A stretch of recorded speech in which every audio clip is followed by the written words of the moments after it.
নিজেকে চেনার তুমি তৌফিক দাও খোদা, তোমাকে চেনার তুমি তৌফিক দাও।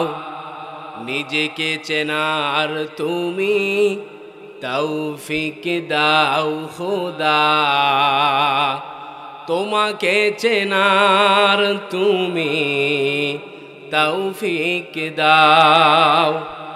আলোয় দীপ্ত করো নয়ন আমার, আলোয় দীপ্ত করো নয়ন আমার, ভোরের বিভাই ভরো হেমন আমার, তবুও চেনার যত পর্দা সরাও। যে জানে না তোমাকে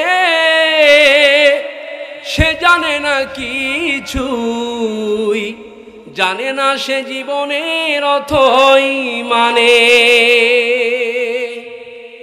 যে জানে না তোমাকে সে জানে না কিছুই, গভীর আধার তারে শতত টানে। বাসে না সে ভালোয়ে তামাম জাহান, কোনো প্রাণ তার কাছে নেই কোনো দাম। অভিশাপ দেয় তারে কালের খরাপ, নিজেকে চেনার তুমি তৌফিক দাও খোদা, তোমাকে চেনার তুমি তৌফিক দাও। সবাই বলেন মারহাবা। এই 24-এর স্বাধীনতার পরেও যেন মুসলমানদের দুর্দশা, মুসলমানরা পদে পদে লাঞ্ছিত, বঞ্চিত, নির্যাতিত, নিপীড়িত, নিগৃহীত, নিষ্পেষিত, পদস্থলিত হচ্ছে মুসলমান। কথা বলেন ঠিক কিনা? মুসলমানদের যেন ভাগ্যের চাকা কোনো ক্রমেই পরিবর্ধন হচ্ছে। এমন সময় কোরআনে কারিমের আলোচনা শুনতে বসেছি, এখনো ডান দিকে তাকাইলে মুসলমান মাইর খাচ্ছে, বামে তাকাইলে মুসলমান মাইর খায়, সামনে তাকাইলে মুসলমান মাইর খায়, পিছনে তাকাইলে মুসলমান মাইর খায়। প্রিয় ভাইয়ের আমার, মুসলমানদের মাইর খাওয়ার যতগুলো কারণ আছে তার মধ্যে উল্লেখযোগ্য একটি কারণ হলো মুসলমানদের মধ্যে এখনো ভ্রাতৃত্বের বন্ধন অটুট নেই। কথা বলেন ঠিক কিনা? মুসলমানরা আছে কি নিয়ে? শুধু ঠেলাঠেলি আর কিলাকিলি। পুরো সাবজেক্ট একটু বিষয় নিয়ে মুসলমানদের মধ্যে দ্বিমত, ইখতিলাফ, মত পার্থক্য, মতনৈক্য, মুসলমানদের এই বিভেদ চলার কারণে প্রিয় ভাইয়ের আমার আজকে বাংলার জমিনে দেখেন, আমরা দেখেছি বিভিন্ন সময়ে এই ইসকনের নাম দিয়ে স্বৈরাচারীরা বিভিন্ন রকম ইস্যু তৈরি করে এই বাংলাদেশে এখনো অরাজকতা সৃষ্টি করার পায়চারা চালাচ্ছে। কথা বলেন ঠিক কিনা? এই জন্য আমরা বলতে চাই, প্রশাসনকে আমরা বলবো অনতি বিলম্বে, আমরা দেখেছি অ্যাডভোকেট সাইফুল ইসলাম ভাই, আমাদের ভাই চট্টগ্রাম আদালত প্রাঙ্গণে যাকে জবে করে হত্যা করা হয়েছে, যেই উগ্রপন্থীরা, কট্টরপন্থীরা আমাদের মুসলমানদের ইবাদতখানা মসজিদে পর্যন্ত হামলা করেছে, মুসলমানদের কোরআনকে পর্যন্ত পুড়িয়েছে। এবং আমরা দেখেছি এই পতিত স্বৈরাচারের এতিম সন্তানদেরকে অনতি বিলম্বে প্রশাসনকে দৃষ্টি আকর্ষণ করে বলতে চাই, অনতি বিলম্বে শাস্তির আওতায় এনে, কাঠগড়ায় শাস্তির আওতায় এনে দৃষ্টান্তমূলক শাস্তির ব্যবস্থা করতে হবে। অন্যথায় পুরা বাংলার জমিনে দাবানলের মতো দাউ দাউ করে আগুন জ্বলবে। কথা বলেন, কথা ঠিক কিনা? এই জন্য আমার ভাইয়েরা, আমাদেরকে ভূমিকা রাখতে হবে। এখন মুসলমানদের ঐক্য হওয়ার দিন। আমরা ঐক্য আছি, ঐক্য থাকবো জীবনের শেষ নিঃশ্বাস ত্যাগ করার আগ পর্যন্ত। কথা বলেন ঠিক কিনা?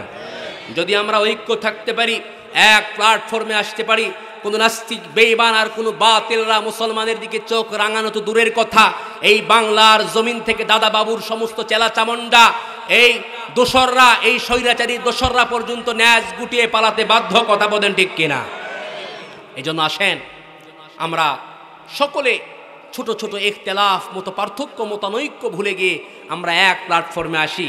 এই কথা বলেছেন যিনি, এক হওয়ার কথা বলেছেন যিনি, তিনি কে? আল্লাহ পাক আমাদেরকে মাইর খাওয়ার জন্য, হতভাঙ্গা জাতি হিসাবে থাকার জন্য এই কোরআনটা আল্লাহ পাক দান করে। আল্লাহ রাব্বুল আলামিন বলেন, তাহা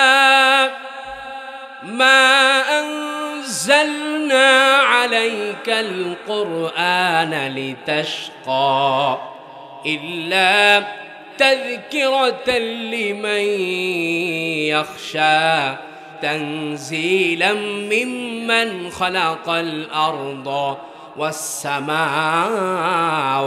العلا আল্লাহ রাব্বুল আলামিন বলেন তাহা আলিফ লাম মিম ইয়াসিন এগুলোকে বলা হয় হুরুফে মুকাত্তাআত বিচ্ছিন্ন হরফসমূহ ওয়াল্লাহু আ'লামু বিমুরাদি এর অর্থ এবং উদ্দেশ্য সম্পর্কে আল্লাহ তাআলাই ভালো জানেন আমার ভাইরা এরপরে রব বলছেন মা আনজালনা আলাইকাল কুরআনা লিতাশকা নবী হে এই কিতাবটা আমি আল্লাহ পাক আপনাকে রিভিল করেছি এই কিতাবটা আপনাকে দান করেছি দুনিয়ার জমিনে হতভাগা জাতি হিসাবে আপনি থাকবেন আপনি মাইর খাবেন নেতৃত্ব শূন্য অবস্থায় আপনি দুনিয়ার জমিনে চলাচল করবেন এই জন্য আমি আল্লাহ রাব্বুল আলামিন এই কিতাবটা আপনাকে দান করি নাই তাহলে কেন দান করলেন আমার ভাইরা আল্লাহ পাক বলছেন নবী হে এই কিতাবটা আমি এই জন্য দান করেছি রিভিল করেছি আমার ভাইরা এই কিতাবটা আল্লাহ পাক মুসলমানদের ভাগ্যের চাকাকে পরিবর্তন করার জন্য আল্লাহ পাক এই কিতাবটা দান করেছেন আল্লাহ পাক বলছেন নবী হে এই আপনি কিতাব নেন এই কিতাব দিয়ে সমাজের মধ্যে আপনি নেতৃত্ব প্রদান করবেন আপনি সমাজটাকে এই কিতাব অনুযায়ী পরিচালনা করবেন আমার ভাইরা আজ মুসলমানরা এই কিতাব থেকে দূর থেকে বহু দূরে ছিটকে পড়ে গেছে যার কারণে মুসলমানরা পদে পদে লাঞ্ছিত আর বঞ্চিত হচ্ছে ঠিক কিনা ভাই আসতে বলবেন না ঠিক কিনা তাহলে এই কিতাব আল্লাহ পাক আমাকে আপনাকে দান করেছেন ভাগ্যের চাকাকে পরিবর্ধন করার জন্য দেখা যায় তারপরেও আমাদের চাকা ভাগ্যের গতিমতি আমাদের যেন পরিবর্তন হয় না আস্তে আস্তে যেন একদম দুর্দশার মধ্যেই পতিত ঠিক কিনা এই জন্য এই কিতাবটাকে আমরা ধারণ করব গ্রহণ করব আর আল্লাহ পাক যেহেতু বলেছেন আল্লাহ রাব্বুল আলামিন আমাদের ছোট ছোট বিষয়ে মতপার্থক্য মতানৈক্য সব কিছু ভুলে গিয়ে আল্লাহর জমিনে আল্লাহর দ্বীন প্রতিষ্ঠার লক্ষ্যে আমাদের এক হওয়ার দরকার আছে না নাই আল্লাহ রাব্বুল আলামিন বলেন ওয়াতাসিমু বিহাবিলিল্লাহি জামিআন ওয়ালা তাফাররাকু আল্লাহ পাক বলছেন বান্দা ছোট ছোট বিষয়ে তোমাদের মধ্যে ইখতিলাফ মতপার্থক্য মতানৈক্য থেকে তোমরা ছুটে যাও না বিচ্ছিন্ন হয়ে যেও না তোমরা ছোট ছোট ইখতিলাফকে ভুলে গিয়ে সমস্ত ছোট ছোট মতবাদকে ভুলে গিয়ে তোমরা এক প্ল্যাটফর্মে চলে আসো তোমরা একতা হয়ে আল্লাহর জমিনে আমার জমিনে তোমরা দিন কায়েমের লক্ষ্যে তোমরা কাজ করো আমি আল্লাহ রাব্বুল আলামিন তোমাদেরকে চূড়ান্ত সফলতা দান করব তাহলে একটুখানি চিন্তা করে দেখেন প্রিয় ভাইরা আল্লাহ পাক বলেছেন তোমরা ঐক্য গঠন করো ঐক্য হয়ে কাজ করো সমস্ত ভেদাভেদ ছোট ছোট ভেদাভেদ থাকতেই পারে পৃথিবীর আদি থেকে নিয়ে এ যাবৎ পর্যন্ত মত পার্থক্য আছে না নাই সবাই বলেন আছে না নাই আপনি একটা বাসা করছেন প্রিয় ভাই আপনি একটা ফ্ল্যাট করবেন একটা মসজিদ নির্মাণ করছেন এই মসজিদ নির্মাণ করার ক্ষেত্রেও কিন্তু অনেকের অনেক রকম মতামত থাকে কি থাকে না আপনি একটা বাসা করছেন আপনার বাসাতে মাত্র 4 জন সদস্য আপনি আপনার স্ত্রী আপনার একটা ছেলে একটা মেয়ে এই 4 জনের মতানৈক্য এই 4 জন এক খেয়ালে এক চিন্তা চেতনা নিয়ে খেয়াল করছেন পরামর্শ চাচ্ছেন ছেলে বলছে বাবা বাথরুমে এই টাইলসটা লাগালে ভালো হয় মেয়ে বলছে না এটা নয় এটা আমরা এই টাইলসটা বেশি ভালো স্ত্রী কয় বেলকনি এই সাইডে রাখেন স্বামী কয় যে না এটা রাখলে আরো ভালো হয় আছে না নাই তাহলে একটা বাসা নির্মাণ করার ক্ষেত্রে যদি এমনটা ইখতিলাফ মতপার্থক্য মতানৈক্য থাকে তাহলে এই পৃথিবীর জমিনে কত মাযহাব চতুষ্টয়ের ইমাম সহ প্রত্যেকের মধ্যেই ছোট ছোট বিভিন্ন বিষয়ে ইখতিলাফ থাকতেই পারে কিন্তু সর্বশেষ সমস্ত মতভেদকে ভুলে গিয়ে আমাদের এক হওয়ার দরকার কেন আছে কারণ আমরা মুসলমান ঠিক কি না কারণ আমরা বন্ধু তোমার হাত কেটে গেলে ব্যথা হয় কেন বুকে বন্ধু তোমার পা ভেঙে গেলে জল আসে কেন চোখে, বন্ধু তোমার ভাই মরে গেলে তুমি কাঁদো কোন দুঃখে, বলবে আমায় পাগল তুমি বোঝো না সহজ কথা, বলবে আমায় পাগল তুমি বোঝো না সহজ কথা, যে কোনো অঙ্গে আঘাত পেলে যে সারা দেহ করে ব্যথা, শিরায় শিরায় রক্ত দ্বারাই মিশে যায় যন্ত্রণা, শিরায় শিরায় রক্ত দ্বারাই মিশে যায় যন্ত্রণা, প্রকৃতির সেই শাশ্বত বিধান তুমি কেন বুঝলে না, ওগো বন্ধু আমার, ওগো বন্ধু আমার, তাহলে এবার আসল কথাটা শোনো, সারা পৃথিবীর মুসলমানের ভেদাভেদে নাই কোনো, ঠিক কিনা? উত্তর হতে দক্ষিণ মেরু সকলে মুসলমান, সাদা কালো আর ধনী গরিব সবে এক দেহ এক প্রাণ, মুসলমান মুসলমান আমি তো মুসলমান, তুমি তো মুসলমান, সবাই তো মুসলমান, ঠিক কিনা? হে যুবক, তুমি বাঙালি হও কিংবা ইন্ডিয়ান কিংবা জার্মানি জাপানি কিংবা চাইনিজ রাশিয়ান, স্প্যানিশ গ্যানিশ ফরাসি কিংবা ব্রিটিশ আমেরিকান, আরবি আজমি ইরানি তুরানি তুর্কি বা আফগান, মুসলমান মুসলমান আমি তো মুসলমান, তুমি তো মুসলমান, সবাই তো মুসলমান, ঠিক কিনা? তুমি সাদা হও কিংবা কালো হও, দেখো রক্ত তোমার লাল, তুমি সুখী হও কিংবা দুঃখী হও, দেখো ঈমান নির্ভেজাল, ঠিক কিনা বলেন? তুমি সাদা হও কিংবা কালো হও, দেখো রক্ত তোমার লাল, তুমি সুখী হও কিংবা দুঃখী হও, দেখো ঈমান নির্ভেজাল, তুমি দূরে রও কিংবা কাছে রও, তবু কাবাই তোমার ঘর, স্লোগানে তোমার কেঁপে ওঠে পৃথিবীটা থর থর, মৃত্যু তোমায় জানাই সালাম দূরে থাকে শয়তান, মৃত্যু তোমায় জানাই সালাম দূরে থাকে শয়তান, মুসলমান মুসলমান আমি তো মুসলমান, তুমি তো মুসলমান, সবাই তো মুসলমান, ঠিক কিনা ভাই? আমাদের মুসলমান পরিচয় একটাই, আমরা মুসলমান, ঠিক কিনা? আমাদের মধ্যে কোনো ভেদাভেদ নাই, চাই সে তার ভাষা আরবি হোক হিন্দি হোক ইংলিশ হোক যে ভাষার হোক, সে যেখানেই থাক না কেন মুসলমান শোনা মাত্রই সে আমার ভাই, ঠিক কিনা বলেন? এই জন্য সমস্ত ভেদাভেদ ভুলে গিয়ে এক প্ল্যাটফর্মে আসার দরকার আছে না নাই? আপনাদেরকে বলতে চাই প্রিয় ভাইয়ের আমার, আমরা যদি কোরআনে কারিমের কিছু মানি আর কিছু যদি না মানি, কোরআনে কারিমের যদি একটা নোক্তাও যদি কেউ মানতে অস্বীকার করে নারাজ হয়, তার ঈমান থাকবে নাকি? সবাই বলেন ঈমান থাকবে? তার ঈমান কিন্তু থাকবে না। এজন্য কোরআনের সব কিছু মানার দরকার আছে না নাই?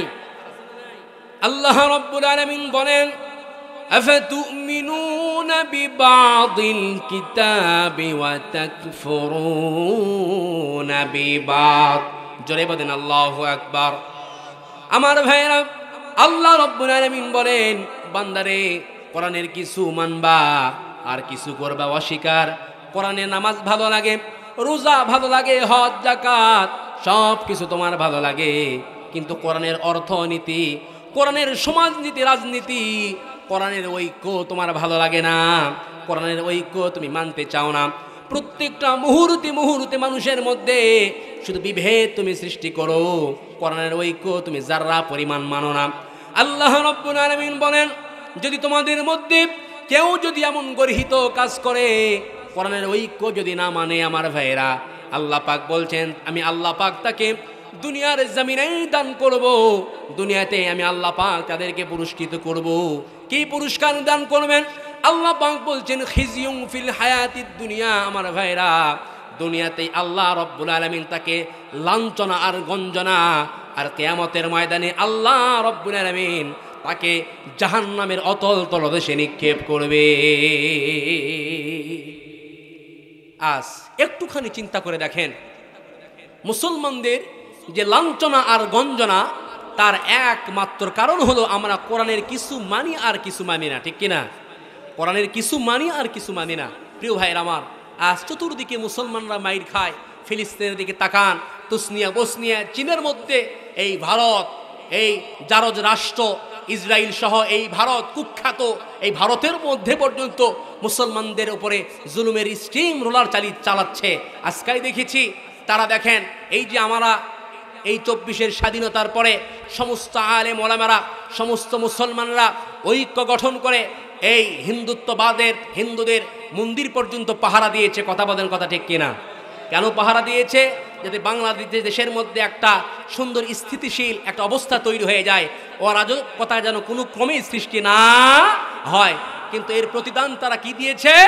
এর বিনিময়ে তারা আমাদেরকে দিয়েছে মুসলমানদের ইবাদতখানা, হৃদয়ের স্পন্দন, মুসলমানদের মহাগ্রন্থ আল কোরআনকে পর্যন্ত তারা জ্বালিয়ে পুড়িয়ে সারকার করেছে। কথা বলেন, কথা ঠিক কিনা? আজকে দেখেছি প্রিয় ভাইরা, এই ভারতের মধ্যে মুসলমানদের ইবাদতখানা, আমাদের মসজিদ পর্যন্ত ভারতের মধ্যে মসজিদ পর্যন্ত নিরাপত্তা নেই। মসজিদকে তারা ভাঙচুর করছে, মসজিদকে তারা ভেঙে ফেলছে।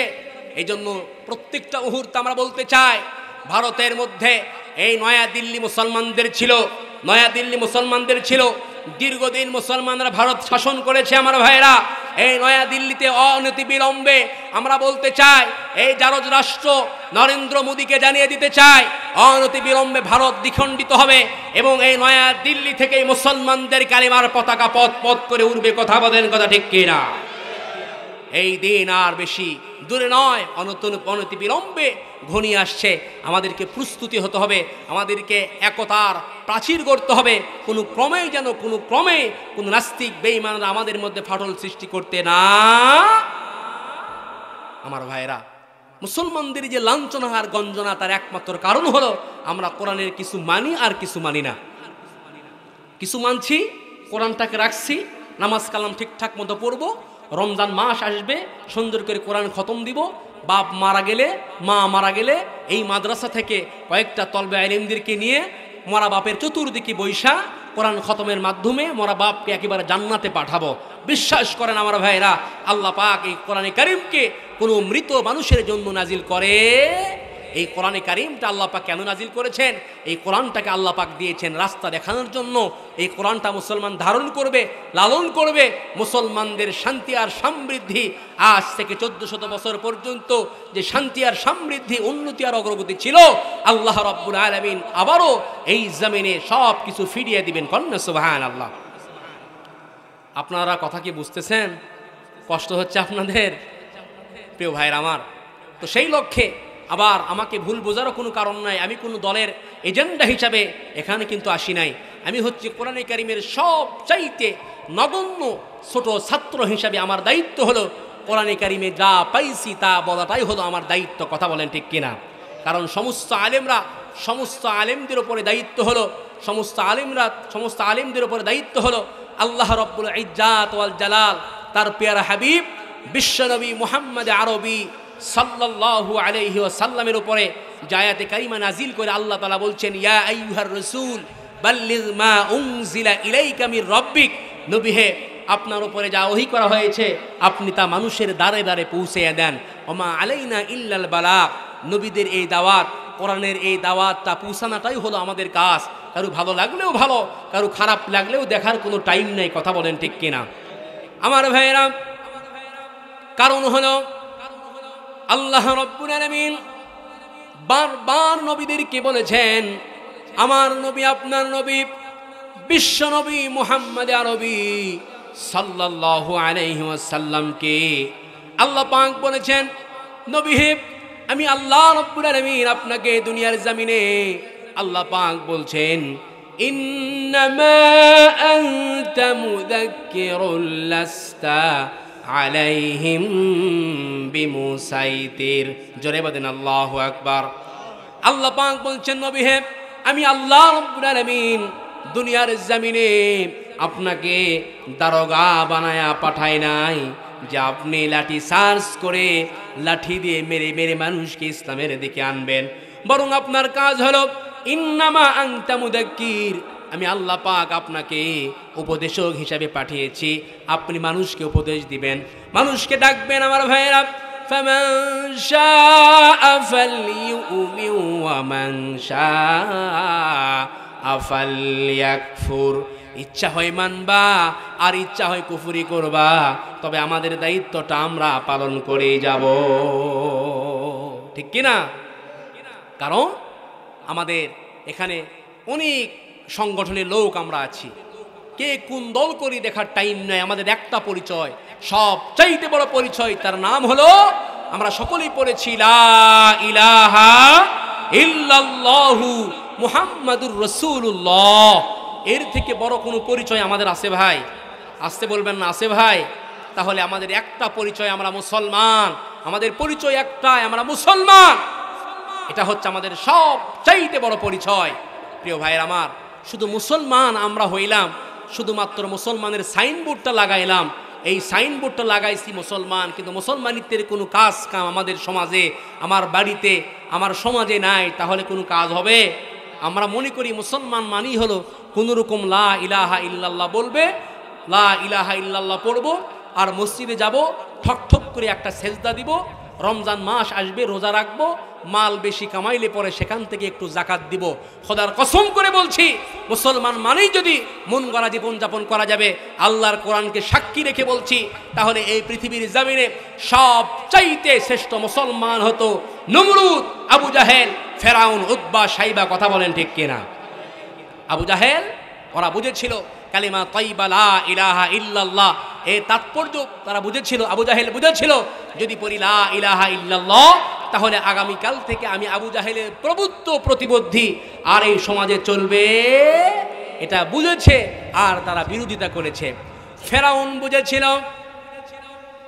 যদি আমি আগামীকাল থেকে আমি যদি এই কালিমার ঘোষণা দিলাম, ইলাহা ইল্লাল্লাহু মুহাম্মাদুর রাসূলুল্লাহ। ফেরাউন বুঝেছিল, যদি আমি আজকে এই কালিমার ঘোষণা দেই, লা ইলাহা ইল্লাল্লাহ মূসা কালিমুল্লাহ, যদি এই কালিমার ঘোষণা দেই, তাহলে আমি ফেরাউন যেভাবে মন গড়া রীতিনীতিতে সমাজের মানুষগুলো চালাচ্ছিলাম, আমার ভাইরা, আমি ফেরাউন যেভাবে আমার রাষ্ট্র পরিচালনা করছিলাম, আমি ফেরাউন যেভাবে আমার সমাজ পরিচালনা করছিলাম, আমার ভাইরা, এই কালিমার ঘোষণা দেওয়ার সঙ্গে সঙ্গে যে রব্বে কারিমের কালিমার ঘোষণা আমি দিব, আমার ভাইরা, সঙ্গে সঙ্গে সেই কালিমার, সেই রব্বে কারিমের নিয়ম অনুযায়ী আমার জীবন, আমার পরিবার, আমার সমাজ, আমার রাষ্ট্র, আমার পুরা জীবনটাকেই চালাতে হবে সেই কালিমার আঙ্গিকে। কথা বলেন ঠিক কিনা? এটা বুঝেছিল, আর তারা বিরোধিতা করেছে। প্রিয় ভাইয়ের আমার, তারা বুঝেছিল, যদি পড়ি লা ইলাহা ইল্লাল্লাহ, তাহলে ইনিল হুকমু ইল্লা লিল্লাহ, আইন আমারটা চলবে না, আইন চলবে কার? আসতে বলবেন না, আইন চলবে কার? আল্লাহ। এটা বুঝেছে, আর তারা বিরোধিতা করেছে।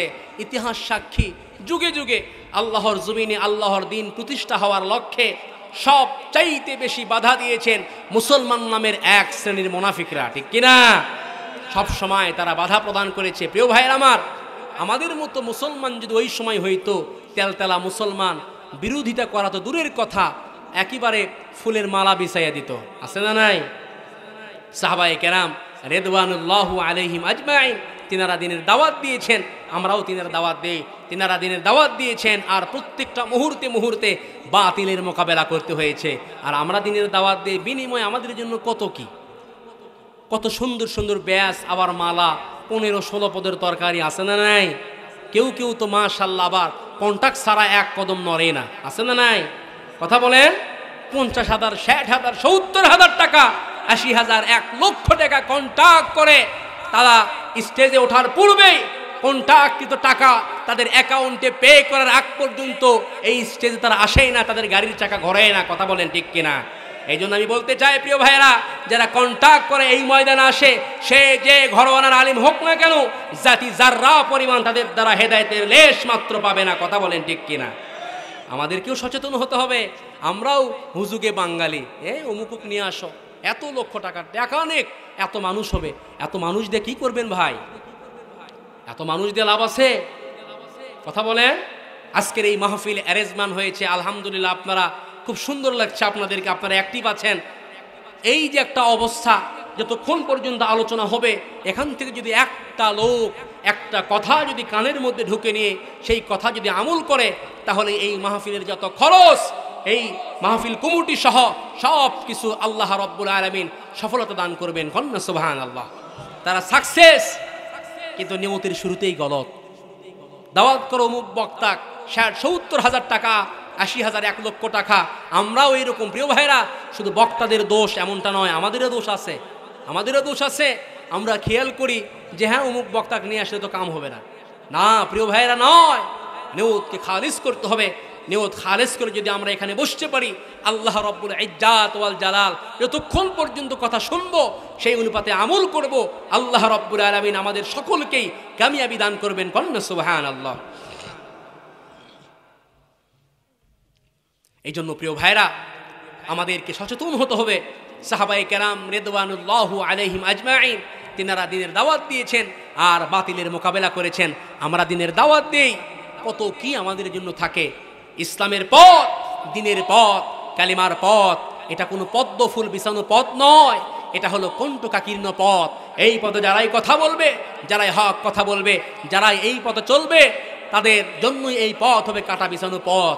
আর যারা আব্দুল্লাহ ইবনে উবাই ইবনে সালুল হবে, তাদের জন্যই এই পথ হবে পদ্ম ফুল বিছানো পথ। কোন সিদ্ধান্ত আপনার, আপনি যেই সিদ্ধান্ত নেবেন, আপনি কার পদাঙ্ক অনুসরণ করবেন?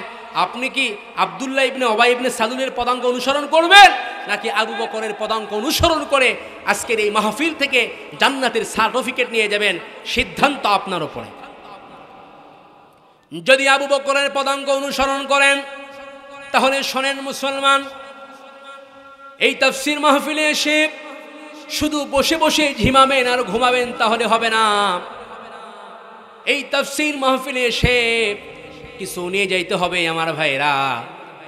আবু বকরের পদাঙ্ক অনুকরণ করলে এখান থেকে আপনাকে কিছু নিয়ে যেতে হবে। যারা নিজেদেরকে মুসলমান বলে দাবি করেন, কোরআনওয়ালা বলে দাবি করেন, আমার ভাইরা, আল্লাহ রাব্বুল আলামিন বলেন, আল্লাযীনা আতাইনাহুমুল কিতাবা ইয়াতলুনাহু হাক্কা তিলাওয়াতি। জোরে বলেন আল্লাহু আকবার। আল্লাহ রাব্বুল আলামিন বলেন, আমি যাদেরকে কোরআন দিয়েছি, আমি যাদেরকে কিতাব দিয়েছি, যারা নিজেদেরকে কোরআনওয়ালা বলে দাবি করে, মুসলমান বলে দাবি করে, তাদের এই কোরআনে কারিমের প্রতি 1 নম্বর দায়িত্ব হলো এই কোরআনে কারিমের যথাযথ হক আদায় করে কোরআনে কারিমের তেলাওয়াত তারা করবে। এটা হলো কোরআনে কারিমের 1 নম্বর দায়িত্ব। আমরা কি এই নিয়ত করতে পারি না? ইনশাআল্লাহ আগামী কাল থেকে আমরা সকলেই এই কোরআনের ছাত্র হয়ে যাব ইনশাআল্লাহ। সবাই বলেন ইনশাআল্লাহ। এটা হচ্ছে কোরআনে কারিমের 1 নম্বর দায়িত্ব আমার ভাইয়েরা। 2 নম্বরে, 1 নম্বরে এই কোরআনটা আমাদেরকে সহি শুদ্ধ করে পড়তে হবে। 2 নম্বরে আল্লাহ রাব্বুল আলামিন 1 নম্বরে শুধু পড়বো এমনটা নয় আমার ভাইরা। এই কোরআনটা এমনটা নয় যে শুধু রমজান মাসে কোরআনের খতম দিব। বাপ মারা গেলে, মা মারা গেলে এই মাদ্রাসা থেকে কয়েকটা তলবে ইলমদেরকে নিয়ে মরা বাপের চতুর্পাশে বৈশা কোরআন খতমের মাধ্যমে মরা বাপকে একেবারে জান্নাতে পাঠাবো, এমনটা করব না। আবার ভুল বোঝারও কোনো কারণ নাই। আল্লাহ পাক এই কোরআনটা, আল্লাহর হাবিব সাল্লাল্লাহু আলাইহি ওয়াসাল্লাম বলেছেন, আমার ভাইরা, যদি কোনো মুমূর্ষ ব্যক্তির পাশে বসে সূরা ইয়াসিনের তেলাওয়াত করা হয়, আল্লাহ রাব্বুল আলামিন ওই মুমূর্ষ ব্যক্তির মৃত্যু যন্ত্রণা কমিয়ে দেন। এই জন্য আল্লাহ পাক এই কোরআনের প্রতি আমাদের 1 নম্বর দায়িত্ব হলো কোরআনটা সহি শুদ্ধ করে পড়তে হবে। 2 নম্বর দায়িত্ব হলো আল্লাহ পাক এই কোরআনটা বোঝার কথা বলেছেন। আল্লাহ পাক বলেছেন, আফালা ইয়াতাদাব্বারুনাল কুরআনা ওয়ালাউ কানা মিন ইনদি গায়রিল্লাহি লাওয়াজাদুহু ফীহি ইখতিলাফান কাসীরা। আল্লাহ পাক বলছেন, আমার ভাইরা, মানুষের কি হলো? তারা কেন কোরআন পড়তে চায় না? তারা কেন কোরআন বুঝতে চায় না? দুনিয়ার বহু বড় বড় সাহিত্যের কিতাব তারা অধ্যয়ন করে শেষ করে দেয়, বহুত বড় বড় কিতাব তারা পড়ে শেষ করে দেয়, কিন্তু তারা কেন কোরআনটা নিয়ে চিন্তা ফিকির করে না, কোরআন পড়তে চায় না। অন্যত্র আল্লাহ পাক বলেন আফালা ইয়াতাদাব্বারুনাল কুরআনা আম আলা কুলুবিহিম আকফালুহা।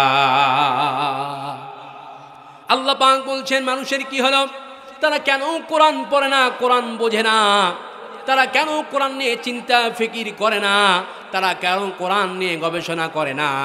নাকি আমি আল্লাহ পাক তাদের অন্তর আছে, অন্তরে তালা লেগে দিয়েছি আমার ভাইরা, সে অন্তর দিয়ে দুনিয়ার সব কিছু তারা বুঝতে চায়, কেবলমাত্র শুধুমাত্র আমি আল্লাহ পাকের কোরআনটা তারা বুঝতে চায় না।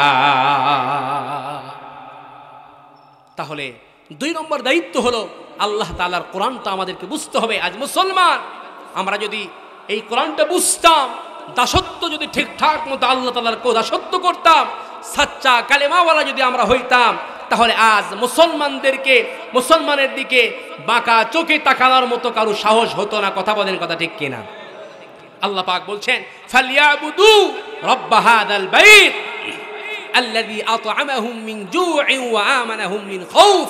দাসত্ব করো, এই ঘরের প্রতিপালকের দাসত্ব করো, যেই রব তোমাকে ভয়ের সময় নিরাপত্তা দান করে, যেই রব তোমাকে ক্ষুধার সময় তোমাকে তৃপ্তি সহকারে খাওয়ায়। কন্যা সুবহানাল্লাহ। আজ মুসলমান আমরা যদি দাসত্ব করতাম ঠিকঠাক মতো, আল্লাহ পাকের ইবাদত করতাম, দাসত্ব যদি আমাদের গোলামিটা যদি আল্লাহর জন্যই হইতো, তাহলে আজ মুসলমান কখনোই মায়ের খাইতো। প্রিয় ভাইয়ের আমার, এই জন্য 2 নম্বরে কোরআনে কারিমের প্রতি আমাদের দায়িত্ব হলো এই আল্লাহ তাআলার কোরআনটা আমাদেরকে বুঝতে। কারণ আল্লাহ রাব্বুল আলামিন বলেন এই কোরআনটা কোনো মৃত মানুষের জন্য আল্লাহ তাআলা নাজিল করে নাই। আল্লাহ পাক নিজেই বলেছেন লিহাইয়া, আমি এই কোরআনটাকে জীবিত মানুষের জন্য নাজিল করেছি। কন্যা সুবহানাল্লাহ। কারণ কোন মৃত মানুষের রাস্তা দেখায় না, হালাল হারাম মৃত মানুষের উপরে বর্তায় না, জীবিত মানুষের উপরে বর্তায়। এই জন্য আল্লাহ পাক বলেছেন এই কিতাবটা আমি আল্লাহ পাক জিন্দা মানুষের জন্য নাজিল করেছি। কন্যা সুবহানাল্লাহ। তাহলে বোঝা গেল 2 নম্বরে এই কোরআনে কারীমের প্রতি আমাদের দায়িত্ব হলো এই কোরআনটা আমাদেরকে বুঝতে হবে। আজ মুসলমান আমরা মনে করি কোরআন বোঝা এটা আমাদের কাজ নয়, এটা মোল্লা মৌলবীদের কাজ। কথা বলেন ঠিক কিনা?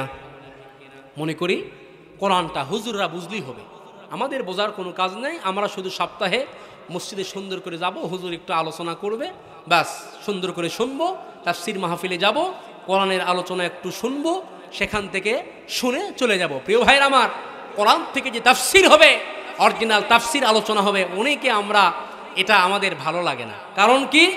খারাপ খাইতে খাইতে আমাদের পেটটা পচে গেছে। কথা বলেন ঠিক কিনা?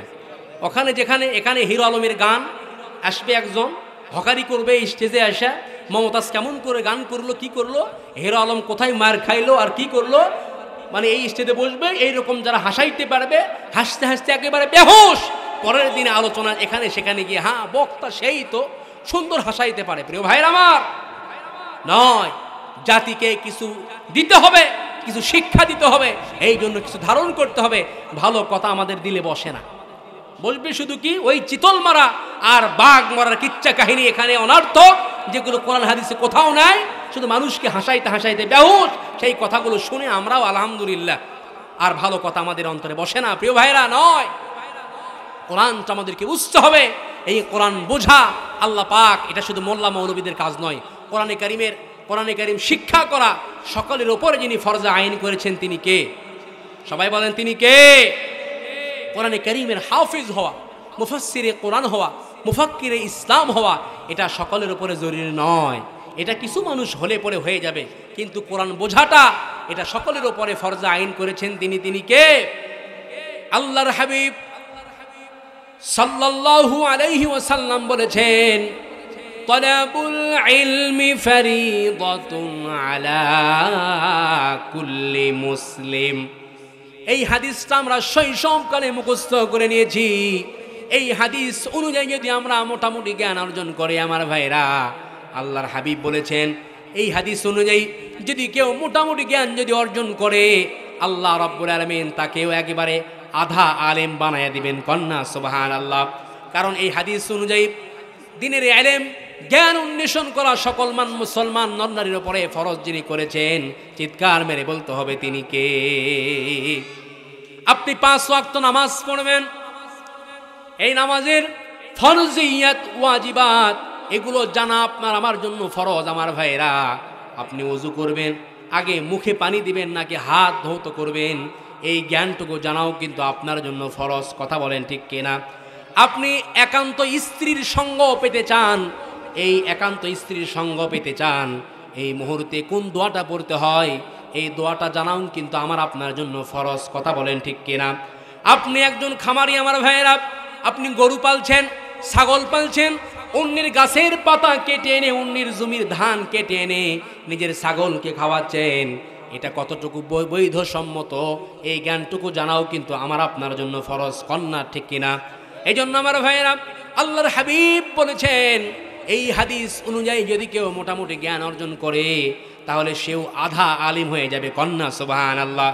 এই জন্য আমার ভাইয়েরা, 1 নম্বরে আল্লাহ তাআলার কোরআনটা আমরা পড়ব, 2 নম্বরে আল্লাহ তাআলার কোরআনটা আমরা বুঝবো, 3 নম্বরে যা পড়বো আর যা বুঝবো তা দিয়ে নিজেদের ব্যক্তি জীবন, পারিবারিক জীবন, সামাজিক জীবন, রাষ্ট্রীয় জীবন, আমার অর্থনীতি, আমার সমাজনীতি, আমার রাজনীতি, আমার গোটা জীবনে যা কিছু প্রয়োজন সব কিছুই কোরআনে কারিমের মধ্যে আছে না নাই?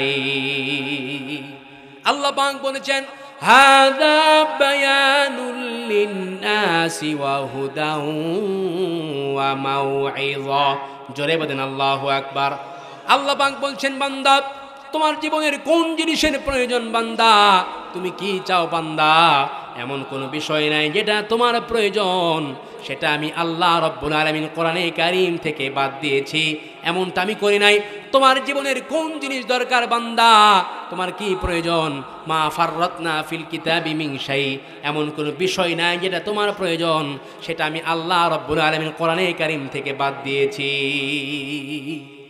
তিবিয়ানাল লিকুল্লি শাই, সব কিছু দিয়ে কোরআনটারে যিনি মোকাম্মেল করে দিয়েছেন তিনি কে? আমার দেশের দৃষ্টান্ত যদি আমি দেই তাহলে সেই বঙ্গভবন থেকে শুরু করে আমার দেশের আমার পরিবার পর্যন্ত কোথায় আমি কি করব আর কি করব না সব কিছু কোরআনে কারিমের মধ্যে আছে না নাই? আসতে বলবেন না, আছে না নাই? বিশ্বাস করেন আপনারা? আমরা মনে করি কোরআনে কারিমের মধ্যে কোনো রাজনীতি নাই, অর্থনীতি নাই, সমাজনীতি নাই। প্রিয় ভাইরা আমার, তা নয়। কোরআনে কারিম হচ্ছে এমন একটি কিতাব, পৃথিবীর মধ্যে এমন একটি কিতাব হচ্ছে কোরআন, সকল সমস্যার সমাধান কল্পে আল্লাহ রাব্বুল আলামিন একখানা কিতাব নাজিল করেছেন যার নাম হলো আল কোরআন। কন্যা সুবহানাল্লাহ। সুতরাং এই কোরআনটাকে আল্লাহ রাব্বুল আলামিন হুদা বলে সাব্যস্ত করেছেন। এই কোরআনটাকে আল্লাহ পাক হেদায়েতের মাধ্যম হিসাবে আল্লাহ পাক বলেছেন যে হুদা হুদাল্লিন নাস।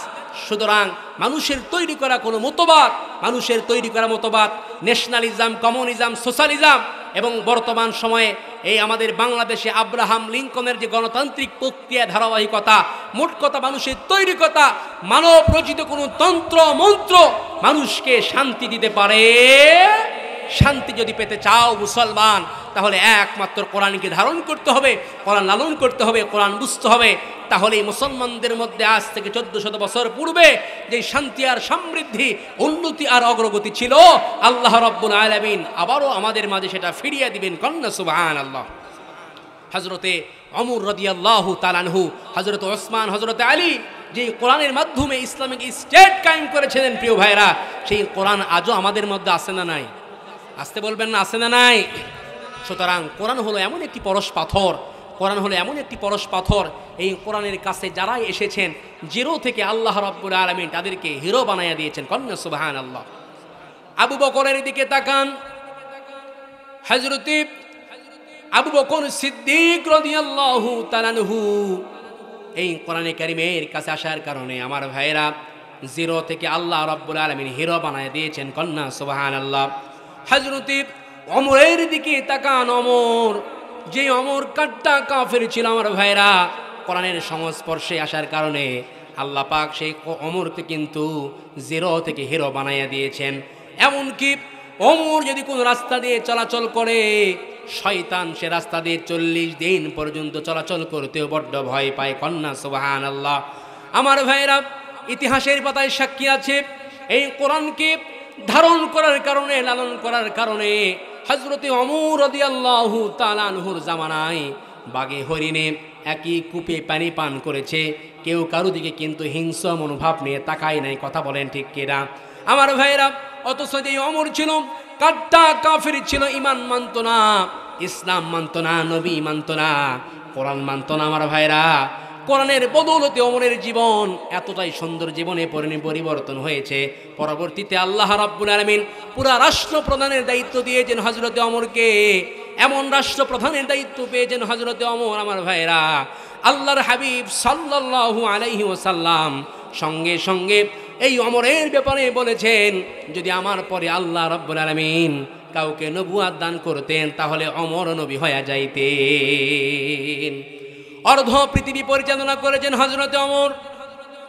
এই কোরআন অনুযায়ী হযরতে ওমর রাদিয়াল্লাহু তাআলা আনহু শাসন করেছেন। আমার ভাইরা, শাসন কিন্তু করে নাই দীর্ঘ 16টি বছর ধরে স্বৈরাচারী কায়দায় পুরা বাংলাদেশ আমাদের কিন্তু একেবারে শাসন করে ফেলেছে। কথা বলেন ঠিক কিনা? শাসন করতে পারে নাই।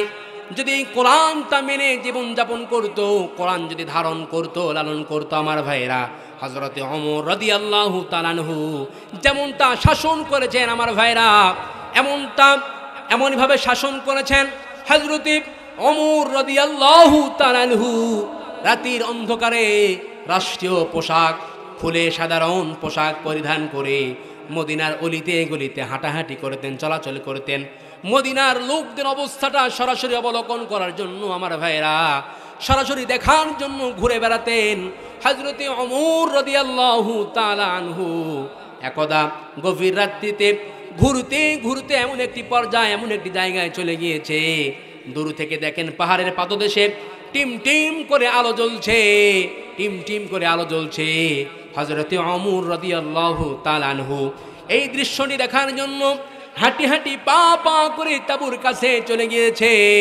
তাঁবুর কাছে যাওয়ার পরে দেখে একজন বৃদ্ধ মহিলা একটা চুলা জ্বালিয়ে চুলার উপরে একটি পাতিল নিয়ে কে যেন রান্না করছে। আমার ভাইরা, এই দৃশ্য দেখে আর পাশে দুইটা বাচ্চা হাউমাউ করে কান্নাকাটি করছে, তারা কাঁদছে। হযরতে ওমর রাদিয়াল্লাহু তাআলা আনহু এই দৃশ্য দেখার পরে আমার ভাইরা ওই জনৈক মহিলাকে প্রশ্ন করে ফেললেন যে, হে মা, এত রাতে কেন তুমি রান্না করছো? যদি এই রান্নাটা সকাল বকাল করতা তাহলে বাচ্চাদেরকে খাওয়ায়া তুমি নিজেও ঘুমাইতে পারতা, বাচ্চারাও কান্নাকাটি করতো না। এই কথা বলার সঙ্গে সঙ্গে জনৈক মহিলা ওমরকে বলতেন, হে পথিক, তুমি কে জানি না, তোমাকে চিনি না, কিন্তু তুমি কোনো শাসন করার কোনো অধিকার আমাদেরকে রাখো না। আর একটি কথা তুমি শুনে রাখো, আমরা মদিনারও কোনো লোক নই, আমরা অমুক দেশ থেকে আসছি, মদিনার সম্রাটের কাছে, মদিনার রাষ্ট্রপ্রধানের কাছে এসেছি ত্রাণ নেওয়ার জন্য। আমার ভাইরা, কিন্তু দিনের বেলায় এত ভিড় ছিল, এত ভিড় ছিল, এই ভিড়ের কারণে আমরা বাদশার কাছে যাইতে পারি নাই। আর তুমি যে বলছো এখানে আমি চুলায় কি যেন রান্না করছি, আসলে আমি কোনো কিছুই চুলার মধ্যে রান্না করছি না, কিছু পানি আর পাথর আমি নাড়াচাড়া করতেছি। আমি আমার বাচ্চাদেরকে বোঝানোর চেষ্টা করতেছি, বাবা এই বুঝি খানা হয়ে গেল, এই বুঝি খানা হয়ে গেল, একটু দাঁড়াও। কিন্তু আমার বাচ্চারা 3 দিন যাবৎ ধরে, 4 দিন যাবৎ ধরে কোনো কিছু খায় না। না খাওয়ার কারণে তারা তাদের কোনো ক্রমে তাদের চোখে কোনো ঘুম ধরছে না। আমার ভাইয়েরা, এই কথা শোনার সঙ্গে সঙ্গে হযরতে ওমর রাদিয়াল্লাহু তাআলা আনহু যেন তার পায়ের নিচ থেকে মাটিগুলো সরে গেল। আমার ভাইয়েরা, চোখের পানি ছেড়ে দিয়ে হযরতে ওমর রাদিয়াল্লাহু তাআলা আনহু জনৈক মহিলাকে বলছেন যে, মা দেখি এই গভীর রাত্রিতে তোমাদের জন্য খাদ্যের কোনো ব্যবস্থা করা যায় কিনা। হযরতে ওমর রাদিয়াল্লাহু তাআলা আনহু আমার ভাইরা সঙ্গে সঙ্গে বাইতুল মালের কাছে চলে গেলেন। বাইতুল মালের দায়িত্বরত বৃদ্ধ আসলাম রাদিয়াল্লাহু তাআলা আনহুকে বলছেন, আসলাম রে, দরজা তাড়াতাড়ি খুলে দাও। দরজা খুলে দেওয়া হলো। আমার ভাইরা আসলামকে বললেন, আসলাম বাইতুল মালের মধ্য থেকে আটা, তরি তরকারি, পেঁয়াজ, আদা, রসুন যা আছে তাড়াতাড়ি তুমি বস্তার মধ্যে ভরাও। হযরতে আসলাম রাদিয়াল্লাহু তাআলা আনহু সঙ্গে সঙ্গে তরি তরকারি, আটা, ময়দা সব কিছু বস্তার মধ্যে ভরায়া বস্তা সঙ্গে সঙ্গে বেঁধে দিলেন। আমার ভাইরা হযরত ওমর আসলামকে বলছে, আসলাম এবার বস্তাটা তুমি আমার কাঁধে তুলে দাও। বৃদ্ধ আসলাম রাদিয়াল্লাহু তাআলা আনহু আমার ভাইরা হযরত ওমরকে বলছেন, আমিরুল মুমিনিন, এটা আপনি কি বলছেন? এই বস্তা বহন করার দায়িত্ব তো আমার, আমি নিয়ে যাচ্ছি। হযরতে ওমর রাদিয়াল্লাহু তাআলা আনহু আসলামকে বলছে, আসলাম রে, আজকে যে দৃশ্য আমি দেখে এসেছি, এই দৃশ্যের কারণে কাল কিয়ামতের ময়দানে তোমাকে পাকড়াও করা হবে না, তোমাকে ধরা হবে না। জলদি করে বস্তাটা আমার কাঁধে তুলে দাও।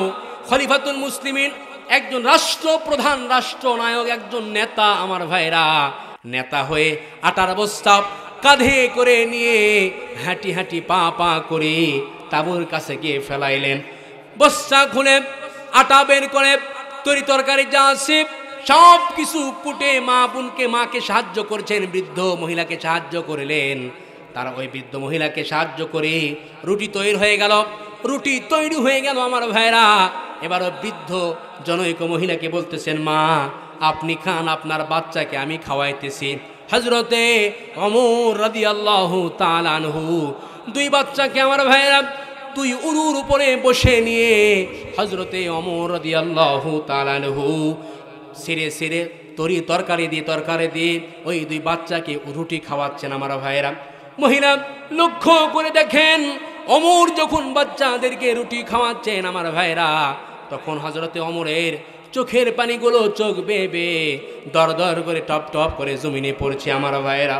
মহিলা লক্ষ্য করে দেখলেন আর ওমরকে বললেন, বাবা জানি না তুমি কে, তোমাকে চিনি না, তবে আমার মন বলছে এই মদিনার রাষ্ট্রপ্রধান যদি ওমর না হয়ে তোমার মতো যুবক হইতো, তাহলে আমাদের ভাগ্য মনে হয় আরো আগে খুলে যেত। আমার ভাইয়েরা, হযরত ওমর গভীর রজনীতে নিজের পরিচয় দিয়ে তিনি বাহবা কুড়ালেন না, প্রশংসা কুড়ালেন না। আমার ভাইয়েরা, নিজের পরিচয়টা তিনি গোপন করলেন। মহিলাকে আশ্বাস দিলেন যে মা, অবশ্যই আপনি আগামীকালকে বাদশার দরবারে যাবেন, অবশ্যই আপনি সেখানে আমাকে দেখতে পাবেন। আমি আপনাকে আরো কিছু ত্রাণ দেওয়ার জন্য ফিকির রাখবো, কিছু ত্রাণ দেওয়ার জন্য আমি আপনাকে সাহায্য করব। হযরতে ওমর রাদিয়াল্লাহু তাআলা আনহু সেখান থেকে হাঁটি হাঁটি পা পা করে চলে গেলেন। হযরত ওমর যখন যাচ্ছিলেন, চোখের পানিগুলো দর দর করে পড়ছিল আমার ভাইয়েরা। সত্যি সত্যি পরের দিনে ওই মহিলা, জনৈক মহিলা, বৃদ্ধ মহিলা যখন বাদশার দরবারে তার সন্তানদেরকে নিয়ে হাঁটি হাঁটি পা পা করে যখন যাচ্ছিলেন, দূর থেকে দেখতে পেলেন যে একজন যুবক সিংহাসনে বসা। মহিলা সঙ্গে সঙ্গে চিনতে পারলেন, কিরে, গত রাতে আটার বস্তা কাঁধে নিয়ে হাঁটি হাঁটি পা পা করে যে যুবক আমার তাঁবুর কাছে নিয়েছিল, সেই যুবক দেখি সিংহাসনে বসা। মহিলার আর চিনতে বাকি রইল না, এটাই তো হচ্ছে মদিনার রাষ্ট্রপ্রধান হযরতে ওমর। আমার ভাইয়েরা, মহিলা দৌড়ে গিয়ে হযরতে ওমর রাদিয়াল্লাহু তাআলা আনহুর হাতটা চেপে ধরলেন আর ওমরকে বলছেন, বাবা গত রাতে না জানার কারণে তোমার মনে আমি অনেক কষ্ট দিয়েছি, দুঃখ পেও না বাবা, মনে কষ্ট নিও না বাবা, আমাকে তুমি মাফ করে দাও।